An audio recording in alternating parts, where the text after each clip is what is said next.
Bridget, Here. Rick, Here. Kelly, Here. Lori, Here. Whitney, Here. Chad,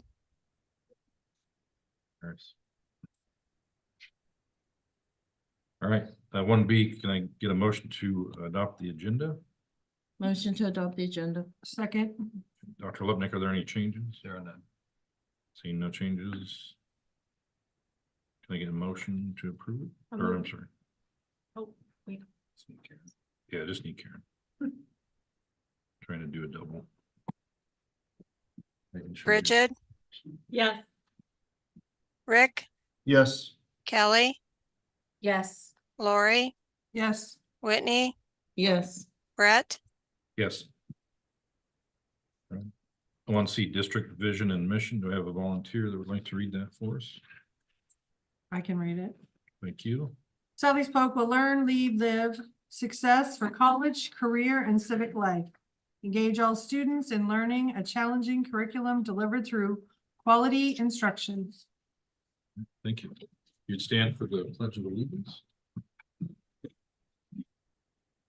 Pledge allegiance to the flag of the United States of America and to the republic for which it stands, one nation, under God, indivisible, with liberty and justice for all.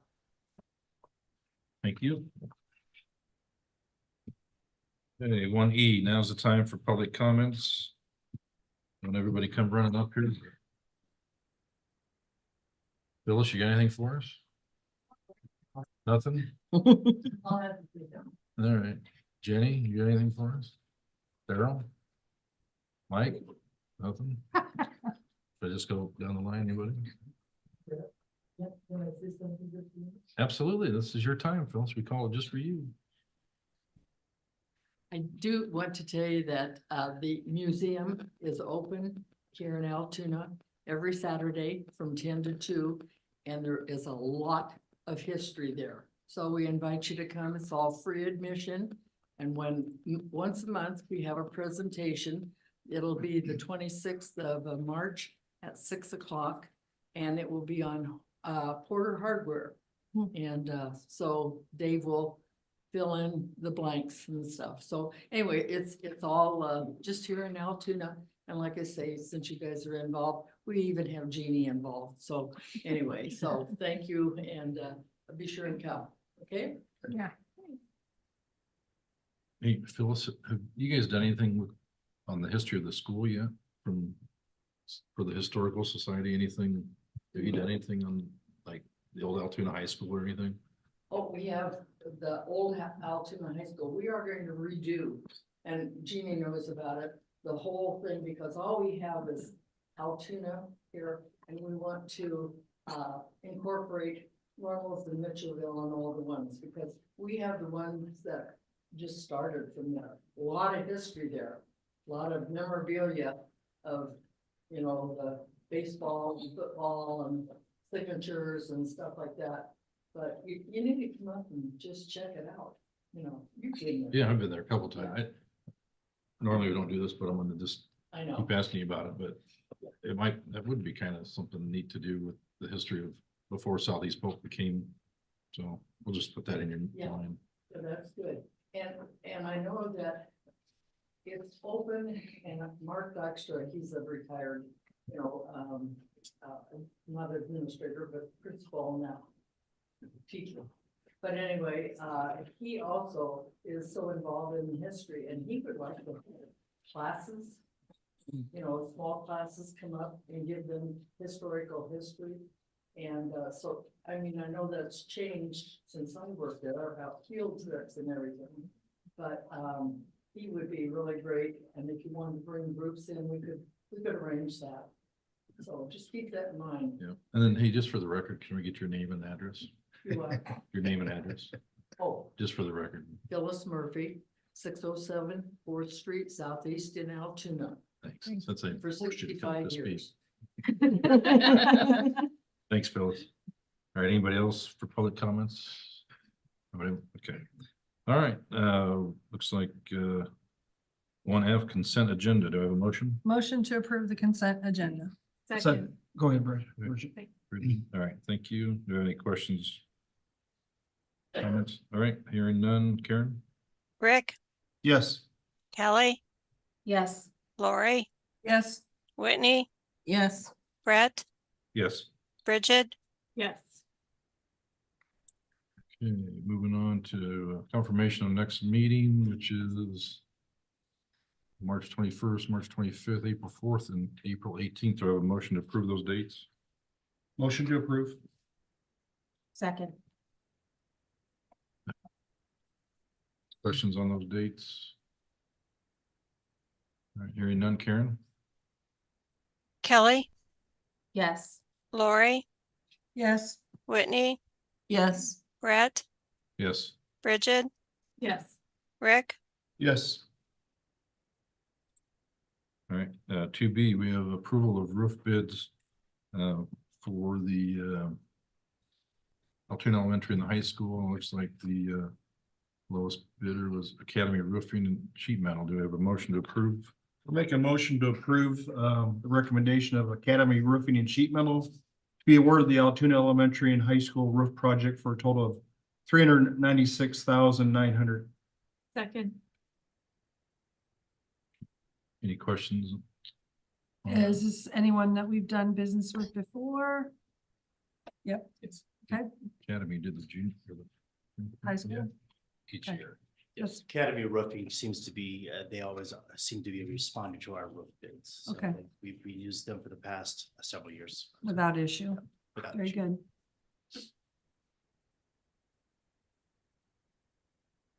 All right. Karen? Lori, Yes. Whitney, Yes. Brett, Yes. Bridget, Yes. Rick, Yes. Kelly, Yes. All right, thank you. 2C, we need to set up a public hearing for fiscal year 2025 budget. It looks like that would be March 25th. Motion to set the public hearing for March 25th, which is a Monday. You have a second? A second. Thank you, Kelly. Any questions on that? Hearing none. Kevin, did you have anything on that? Okay, Karen? Whitney, Yes. Brett, Yes. Bridget, Yes. Rick, Yes. Kelly, Yes. Lori, Yes. All right, moving right along, superintendent's report. Thanks. Good evening, board. Some highlights and good news from over the last month, I'll say, but really it's only been a few weeks. Parent teacher conference week this week, elementaries are finishing that up as we speak right now. It's always a great chance for our parents and teachers to have face-to-face communication and communicate and talk about the academic progress for students. Last week was Read Across America Week. A lot of you had a chance to read to our students, and I know how much they love that. I also know how much you love that. Our board building visit for this month was at Runnels Elementary. That was a really fun morning. Got to see some school-wide art project. That's kind of the first time, I think in my time here, we'll be able to see that in action. Next up is Mitchellville Elementary, which is the Thursday after spring break on the 21st at 9 o'clock. And just a heads up, the first thing we'll do is be part of a school-wide assembly. You won't have to do anything. You just get to observe. So. Since we last met, we also had the Southeast Polk Career and Apprenticeship Fair, over 30 organizations there. We have Daryl here, Butcher, tonight to talk on several things. You may take questions on that if you have any. But again, great opportunities for our students to learn about future possibilities for them. A lot of pride in some Hall of Fame recognition at the state level. At the state wrestling tournament, we had former coach Jason Christensen inducted into the Iowa High School Hall of Fame, and also Corey Clark, a former wrestler. And then this past week at the girls state basketball tournament, Caitlin Engel, former player, was inducted into the Hall of Fame. So a good couple of weeks here for Southeast Polk. March is Women in History Month, and we are featuring women that have been inducted into the Southeast Polk Hall of Honor. So follow along on social media to see the incredible women honored this month. And then just one last thing, I just saw late this afternoon, House File 2360 did pass out of the House. That's the teacher salary bill. Not a large effect for us as at Southeast Polk, but I think it's a really good thing for education in Iowa. So with that, I'd be happy to take any questions. Will we have Jason and Corey at our next meeting or one of them? We'll attempt to get, yes, and we have had the state championships with the wrestling team as well too. Yep. All right. Anything else for Dr. Levin? All right, thank you. Next up, Dr. Belgers with the classified staffing update for 24-25.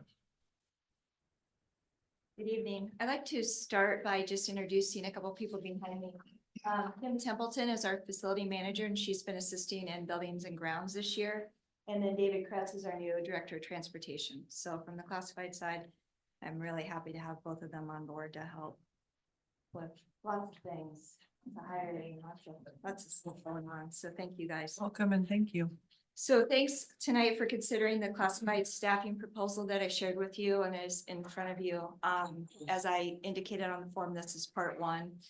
After you look at it and ask any questions tonight, I'll be meeting with Kim and Gary Haynes to talk about part two, which is going to be a more thorough review of our grounds and maintenance program as well. So can I entertain any questions concerning what I provided? I don't think in my time here I've ever seen a 0.80. What is that? Is that more than 3/4, but less than full time? 0.80 math guy, Oh, 6.5. okay.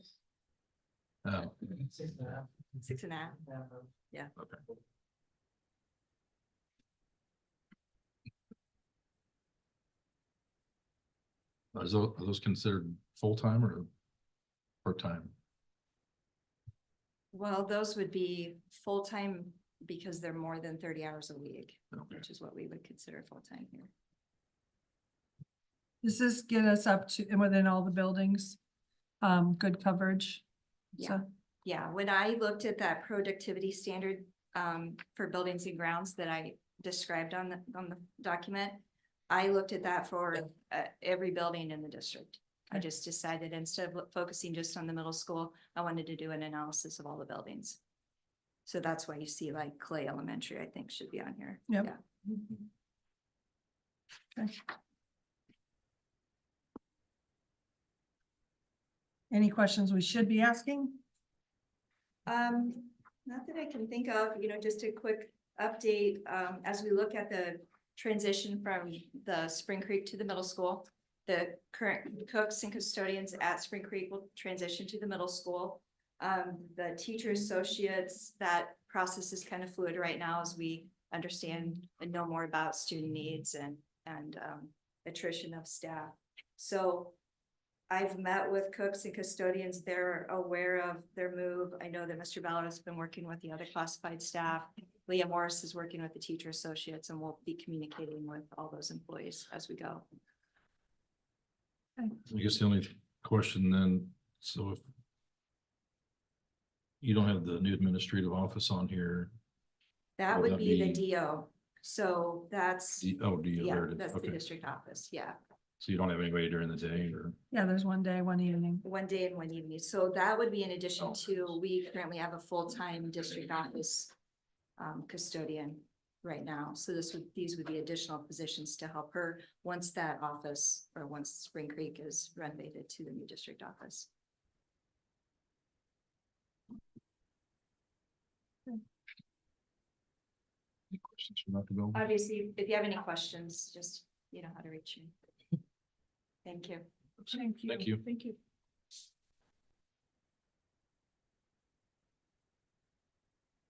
All right, up next. 3C will be bus bid discussion. All yours.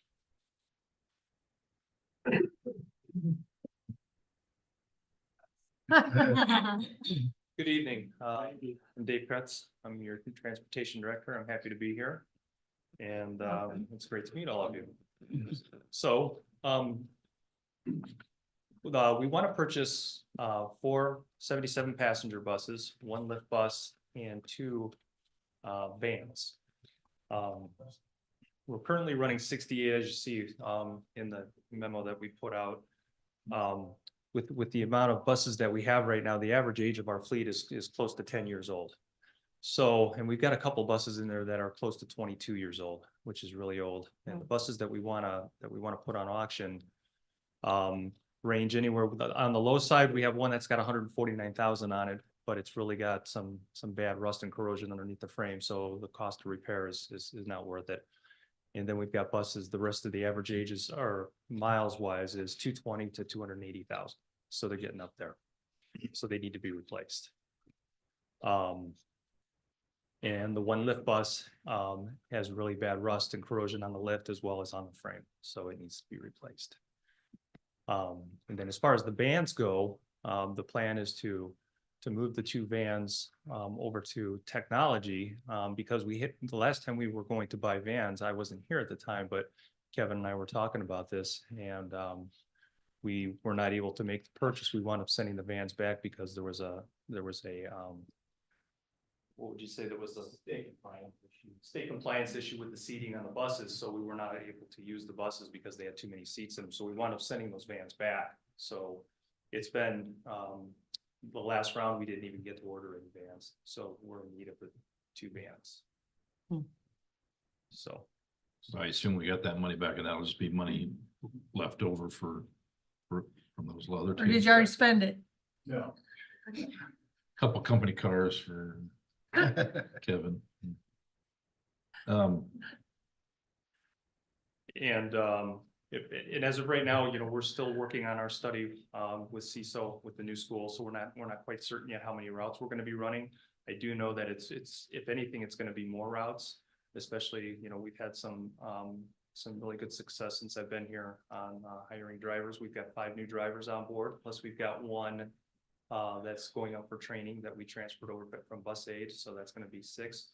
And then we've got 1 in the process right now, going through the hiring process, which if all goes well with that, that'll be 7 new drivers in the last month. So we're pretty excited about that. So having said that, and we're not going to stop hiring, we're going to continue to move that forward. So as we do that, and while we're looking at the routes, we would like to take some of the pressure off of some of these other routes as well, where they're overlooked, where we feel that there's just too many kids on those buses, and that will help with things. And when it comes to ordering the buses, we're keeping that in mind as well. Any questions we can answer? No, so you think the 77 passenger is the way to go, not the 84? Yes, absolutely. Yeah, the 84 is a couple things there. The mechanics, they're hard to work on, with the engine and everything is in the back. A lot of the drivers, quite frankly, don't like to drive them. They're just, they're great for activities. But when it comes to just in town, they're a little harder to maneuver on a lot of the streets, and the turn ratio is a lot bigger. So just a little bit different, but most of the drivers like the 77s. So. And then what's your feelings about air conditioning? What's your feelings about air conditioning? I know that I will, I'll be honest with you. That was one of the first questions I asked when I first got here. I said, why do we have so many buses with air conditioning? Well, It's the board. It's the board. It's the, I do crazy know that people. we do a lot more summer activity. We use a lot more busing during the summer than I did in Newton. We didn't have that much going on in Newton. We had, I think we might have run for summer school. We were running 2 buses, and we had 2 air conditioning buses, and we were running baseball all the way up until the end of June, and that was it. And a field trip here and there. I know we've got a lot more going on here during the summer, so I know that the air conditioning is something that's important, for our district.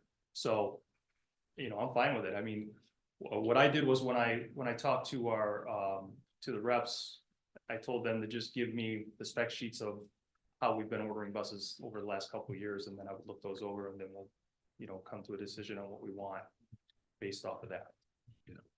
Yeah, I'm for air conditioning, obviously, and then most recently with the COVID situation, the filtering is kind of what. Right. Well, I guess if the board still feels that way, I guess yeah, definitely come back with a bid on, with air conditioning and Okay. As an And if you- alternative. as an bid, alternative. yeah. I mean, Yeah, obviously, we'll put that, yeah, we'll just do it with and without. yeah. Okay. And obviously, as you get acquainted with your position, if you think we're crazy, because Dan always thought we were, but you know, Kevin thinks we are too. and the other, you know, I guess the other thing is some of our routes are a little bit longer, and that's kind of where I guess I think about keeping them cool. I mean, you can put the windows down and stuff too, but it just, that filtering piece of it was the biggest part of it, so. Well, and some of the longer routes too, because I just drove one today. Some of those routes are on gravel too, the longer ones, you know, out in the Yeah. Runnels area. Not having So windows. keeping the windows closed and having the AC on would help on those as well. So I think we're gonna get along just fine here. you don't know me well enough yet. Do you guys have any other? questions? We just appreciate you being here. Yeah, well, I appreciate it. I look Thank you. forward to the opportunity and we'll get some things going here. We're excited about getting the new drivers on. That's a big piece of this puzzle. Is having enough people and taking some of that pressure off of not only me, but the drivers and the students. It's a big deal. Thank you. So, all right, thank you. All right, thank you.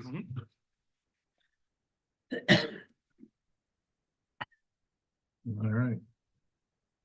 3D air conditioning at the career, oh, I mean, district career and academic.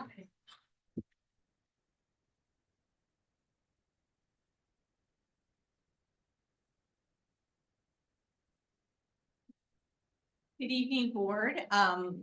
Pleased tonight to have here with us Daryl Butcher, who is our College and Career Readiness Coordinator. As Dr. Hlupnik mentioned earlier in the session, he's done a lot of work in the college fair and the trades fair. What he's here tonight to visit with us about is, as you know, with the ICAP, the Iowa Career and Academic Plan that each student creates.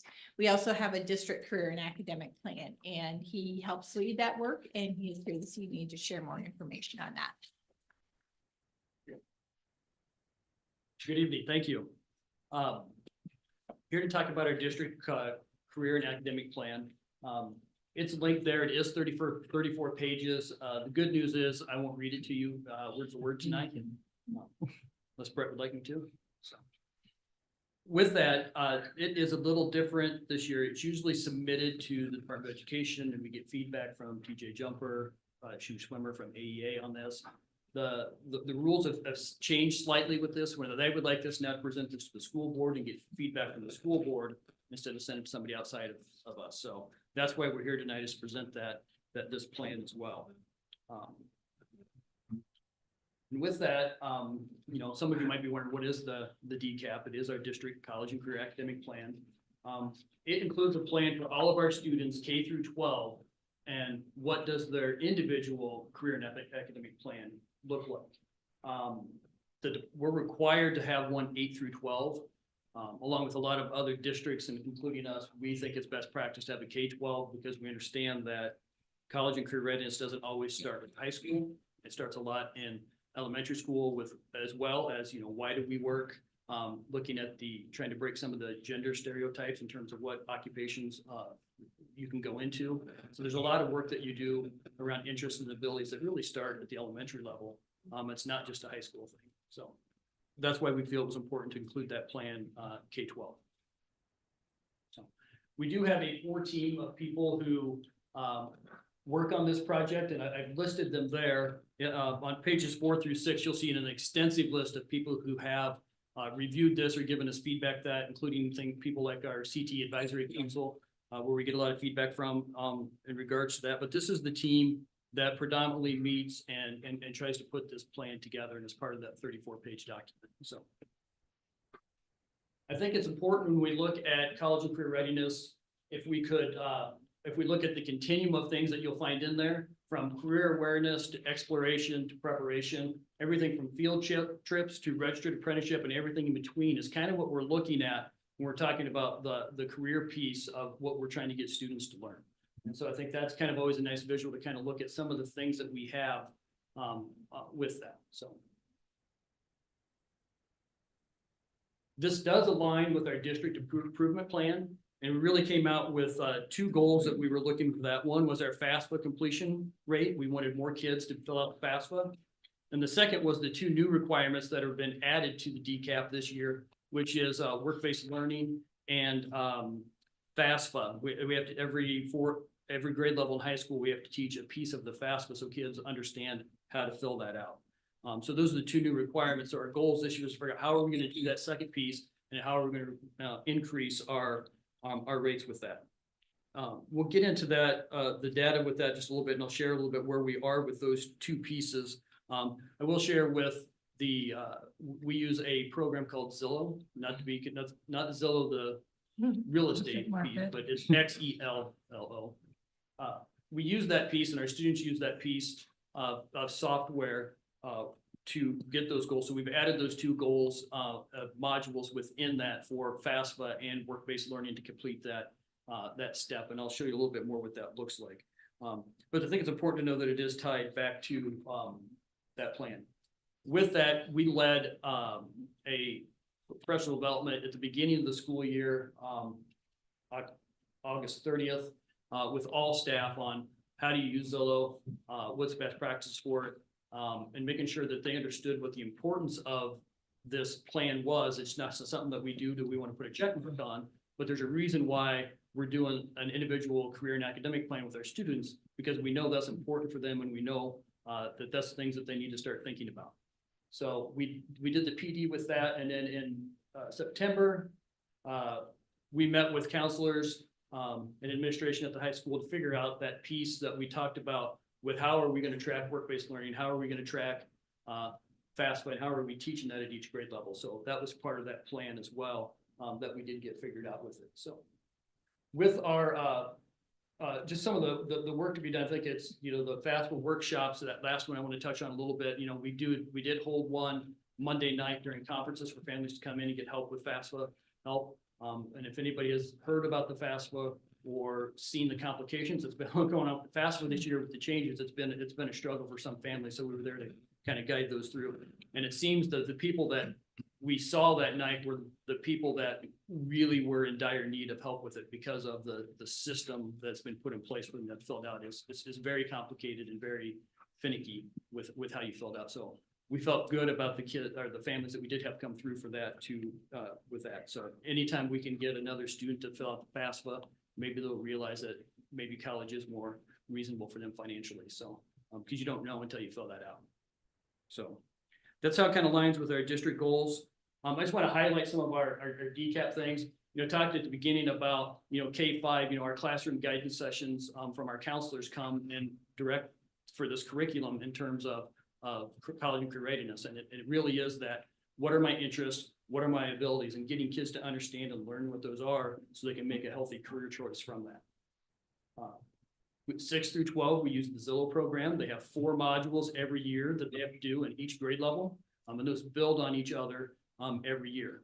And so we complete that 6 through 12 with that. Again, state says we only need 8 through 12. But again, we look at this as a K-12 perspective. In 6th grade, we do build day. We partner with Turner Construction. They bring in 23 different vendors for us, and they meet with kids about different careers, not only in construction, but, you know, there's accounting in construction, there's drone. That's one of the new things that they're surveying land and stuff with that the kids love, is the drone stuff. So they come in and they talk about these different careers, and then they give the students a project that they have to build. And so they build this out of cardboard, and they have to build a business and have a business plan around it. And then Turner comes back and will judge those projects and gives out winners to the top 5 and some Turner swag for us. So this will be our 3rd year of doing that with Turner. So we do that as a career piece with our 6th graders. How long does that take? I mean, one visit to the next. It's a morning session. Okay. So yeah, so usually we tie it with one of the late starts, so when it's a shorter day, and we do it with that. Nice. So yeah. Career day, we do with our 8th graders. We did that actually yesterday. I'd like to note that, you know, every classroom has a speaker from a different career path in it, so they get a variety of things throughout the day. I would like to note we had 3 Southeast Polk alum back with us Wednesday as presenters. So we had Scott Bell and Ryan Strickland, who are 1st year Des Moines University students who are presenting on medical careers. which was kind of cool to see. And then we had Lila Morgan from the Iowa Air National Guard talking about her career in the Air Guard. So it's kind of neat to see those Southeast Polk people come back and be part of something that they were probably part of when they were here. So Decision Day is something that we celebrate K through 12 as well. Typically, Decision Day is when our seniors declare what their post-secondary intention is going to be, whether that be a college or an apprenticeship or military or whatever it is that they choose. But we celebrate that and practice that K through 12. And so in other grade levels, they'll talk about what is it, if they chose today, what would their decision be, and those changes from year to year as they learn more about themselves and learn more about their abilities and their skills. So that's a nice thing to do with Decision Day. We did have the college fair in November. We had another great turnout for that. We had over 100 families students come through that to look at different colleges that are available in our area. So we usually have about 23 colleges this year, I think we had there for families to talk to. We've got our career and apprenticeship fair, which was last week. So we bring in area businesses and area apprenticeships that are available for kids to be part of. And I think we have 36 of those this year. We had about 130 kids come through the career and apprenticeship fair last week. So that was good to see. Our community support for that is tremendous. A couple of the work-based learning options that we see there with apprenticeships, pre-apprenticeship, our RISE program, our nurses aid, animal learning center, students do the work at, occupational experiences, teacher academy, and our EBCE program, or our work-based learning programs we have at the high school. And I mentioned this because the state decided to tour 10 schools this year and learn more about work-based learning. And our school was selected as one of their stops and visits. So they came and to listen to these groups and to see what we're doing with that so they can spread that across the state. So that was kind of a neat opportunity for us to be part of as well. So just some data pieces for us real quick. We've got, we talked about our FAFSA rate. We're up tremendously. Last year, we were up to 54% from 47. This year's going to be a little bit more of a struggle. If you're not familiar with the FAFSA, usually it opens on October 1st. It opened December 31st this year because they're making some changes to it to make it easier. Realistically, the FAFSA opened in February. There was so many problems with it in January, people logging in, that it wasn't sustainable to get there. So as of February 9th was the last data we have. We have 24% of our kids that's completed that form as of then. And so that number, we need to get back up. So with that, we have a shorter time period this year with kids to get that number up than we did last year, because usually we can start in October and we get a list starting in October of every student who's taken it. So then we know who hasn't, so we can follow up with those kids. That list is not going to be available to us until March, sometime in March. So I don't know who has and who has. I know 24% of our kids has of February 9th, but I don't know the data in terms of what we've got left. So we're going to have a hill to climb here as soon as we get that data to figure out how do we help these other kids get this filled out. So Daryl, are those rates from prior years at the same date? Like, those are the end of the year. oh, end So of the year. at the end, those are our final Okay. numbers at the end. Where are you usually at this, that time would be We're usually in the upper 30s. upper 30s? Yeah. And so, we've got a hill to climb, and part of that is just, it hasn't been open, it hasn't been available for students to use. And, there was one family that we tried to help on Monday, and all we got was user errors with it, and it's not on our end, it's on their end. And so we have to call. So I know if we're experiencing those with what we're doing, they're experiencing them at home as well. So we're going to continue to hold FAFSA help sessions to help families that need that extra support to kind of get that filled out. What really will help us is when we get the data in March, so we know who's filled it out and who hasn't. That'll be a good start for us. So, any questions on the FAFSA on there? Good. Okay. Let me go back one. So with the ICAP completion rate, so the 4 modules that we talked about that every student does at every grade level, our other goal was that we need to increase the number of students that complete all of those modules. And we increased our rate in all areas this last year. So that was good to see that we're trending in the right direction of making sure students get those completed. just a couple other data pieces here. This is our enrollment trend data. So you can see the number of, or percent of our students that went to a 2-year or 4-year school by year. So we're always about 60% when you add the two together. So we're kind of holding steady right in that area. So we had a little uptick with 2-year school in the class of 21. I don't know if COVID had something to do with that. If families decided that they wanted to be around closer to home, or DMAC, might have been easier for them, but just wanted to give you kind of a picture of where we were with our enrollment trends with that, so. And our next one we look at is our program completion. So of those kids that go 6 years later, how many of them have completed the program that they started? And so we're holding pretty steady right there at 48.9%. These were as of June of 23 was the last time the system had updated those. So we'll get another set of those here in the next couple of months to see where the next year looks like. So that's kind of where that completion rate is, so. Any other questions that you have about the DCAP or the ICAP that we can answer for you tonight? All right. Thank you. Thank you. Thank you. And I do want to close by mentioning that Daryl has also been invited to present at the IASB Work-Based Learning Conference this summer. So Nice. I would like the school board view and perspective on that. So the work that's being done here at Conference Code is being noticed, and thank Daryl for all his work and your support of it.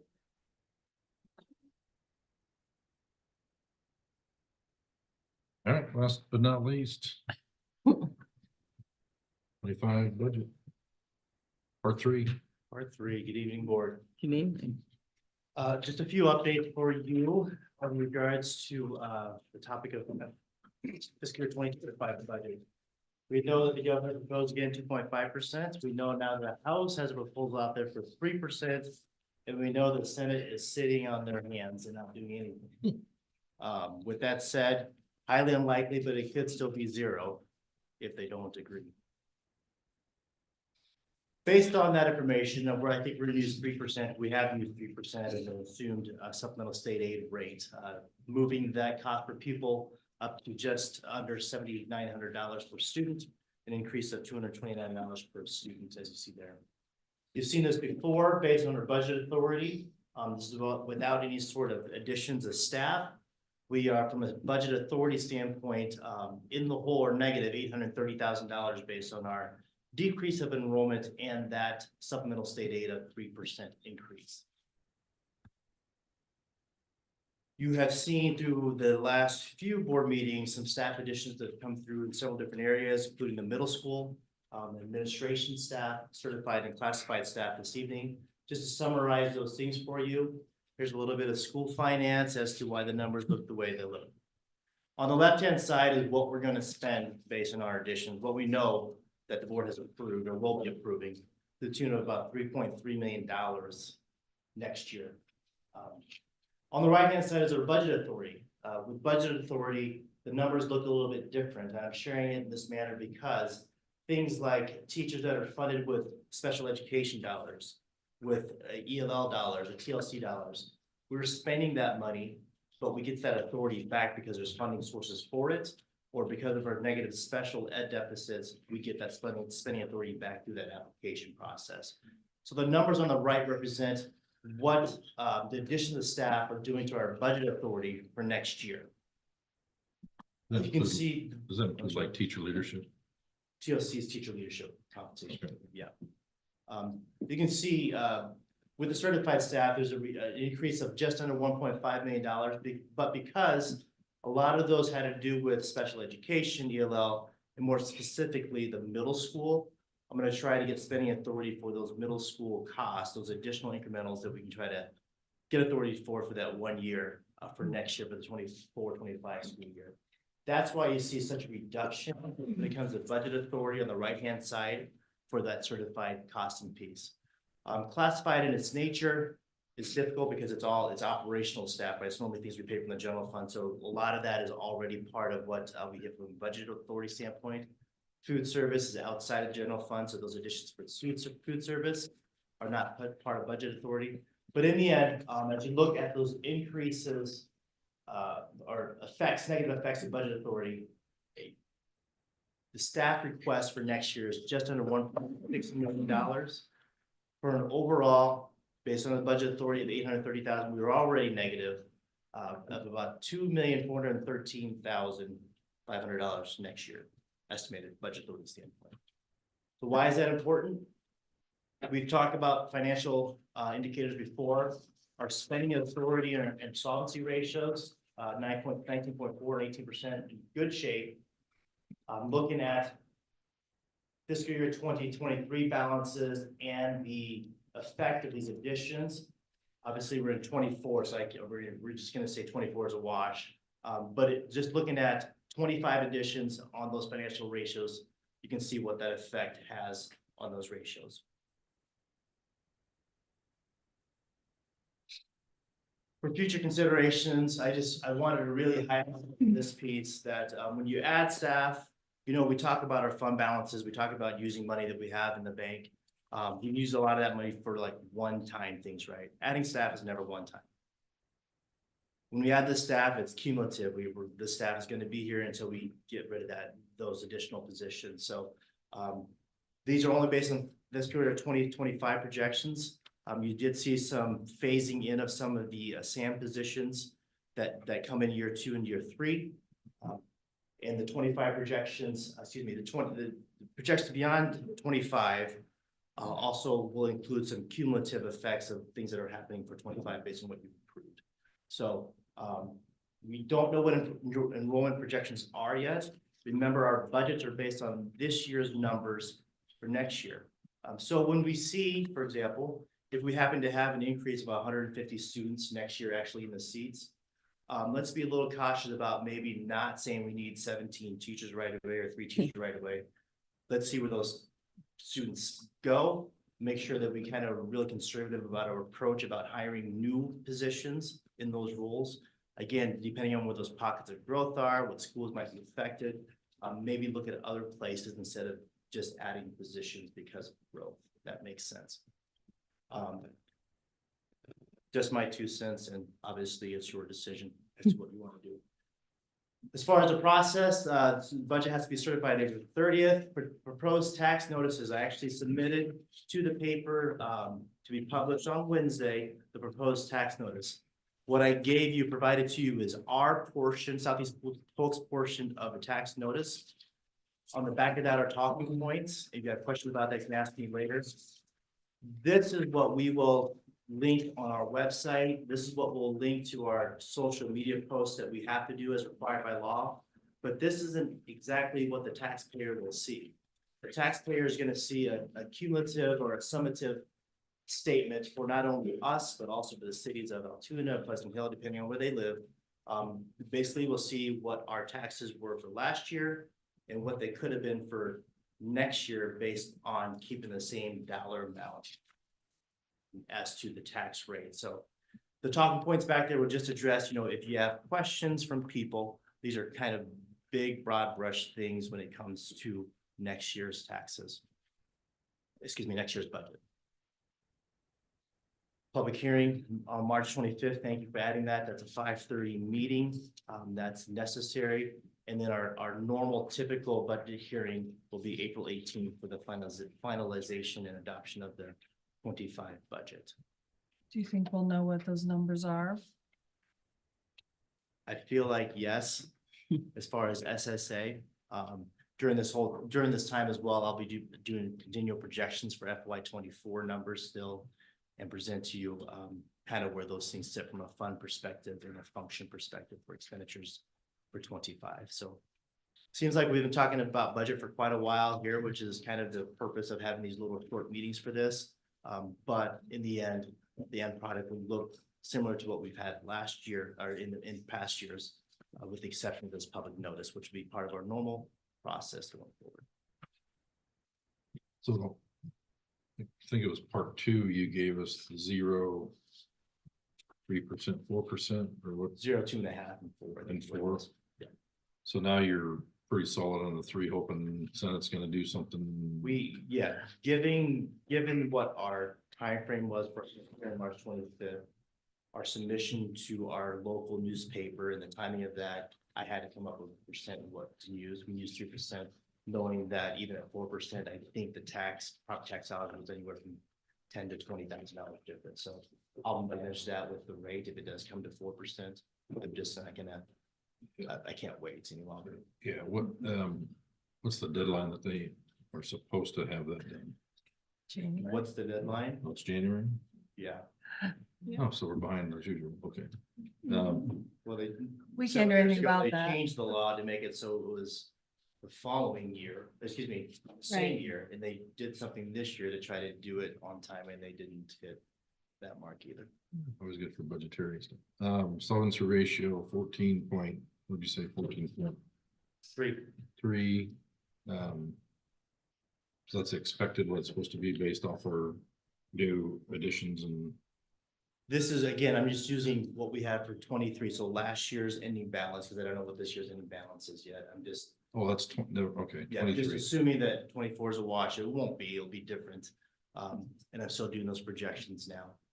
I thought we were, just where your chart said we were like still about.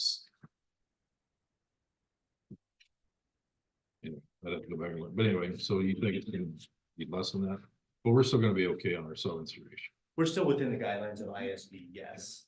But I mean, Yeah. when you look at 24, it's not gonna be much lower than that, or, I'm still doing projections. I can't have the one. oh, to Tony, say. Yeah. it's okay. No, okay, I guess that's it, because obviously when that gets so high, then it gives us the authority to spend a little bit more money. So are we still in green? Are we caution? Are we getting close to red? We're gonna be okay, but remember, this is the 25 outlook, right? In 26, we're still gonna have the positions that we're hiring for next year, and that's gonna continue to Yeah. eat at that spending authority. Enrollment increase will increase that spending authority. That's why I just say we caution to hire future groups. That impact, Oh, no. does that impact the solvency ratio as well in the future? Which part? Well, the expenses that we're taking on this year that have lowered our, spending authority and solvency ratio, how, those Yeah, positions. we're still spending that money. It works. Not to get too far into those details, it works a little bit with solvency ratio. We kind of backfill those dollars with cash reserve levy. Because our solvency ratio has been so high, we haven't been able to maximize what we would say is cash reserve levy. As the solvency ratio goes down a little bit more, we can get a little bit more cash. We're not going to gain all that authority back. Excuse me. We're not going to gain all that cash back from the money that we spent. We'll gain the authority back. We'll get part of that. But, and I think all the positions that we have approved and are going to approve, I mean, obviously are needed for what we're doing. So, I would expect you guys will continue to monitor those Yeah. numbers. Just, you guys always do a pretty good job before you come to us and tell us, what we really need. Obviously, we all have our little, pieces of trying to put things back together from when we were in our real budget crisis. And so, I think we're getting to a point, we're building back, but sometimes maybe not in the areas that, I guess we are not complete, so I guess we have to, be watchful, but yet if we need something, obviously we need to, so I guess with that, just. When it comes to solvency, when it comes to financial indicators, without any sort of major program shifts, it's like turning a boat. You got to do it a little slightly. It's going to cause kind of big movements. This is a pretty good movement as we talk about additions to this, right? We have we have less students based on based on the budgets for next year. We're adding more staff. It's what we need based on your discussions. But it's a pretty good move, big move, substantial move. We're bringing a whole building online. In the new elementary. Are you prepared for that? How's that gonna put us in line? Because that is more staff that we have to have where we can't just move, or maybe you can a little bit, but not a lot. We're still waiting for an enrollment projection report to kind of make those decisions. I can tell you that I have been talking with our financial advisor person to start looking at what our capacities are for bonding when it comes to new building. We don't have the funds obviously now for that new school building, but we will work towards that as soon as we know where enrollment's going. Any other questions Rates for fall. Mr. McCollum? Wait for rates to fall. What's that? Wait for rates to fall anyway. Actually, another school district, other side of the state issued bonds 3.6. So the rates are 3.69. I'm sorry, the rates are good. Yeah. And a premium on those dollars. So the rates are good. Are we at a point where we can save more money on those or not? Not like we were before? I haven't even looked at that part of it yet. I'm worried about finishing the projects. I'm concerned with finishing the projects we have with the money we have on hand. And then subsidizing those with the money we have on hand and then issuing bonds with the elementary. Or no? A little bit at a time, please. He's gonna cover air conditioning. Anything else for Mr. McCollum? I think he's getting Thank you. frustrated. Not All unusual. right, anything else for the good of the cause? If not, Motion to adjourn. thank you. Second.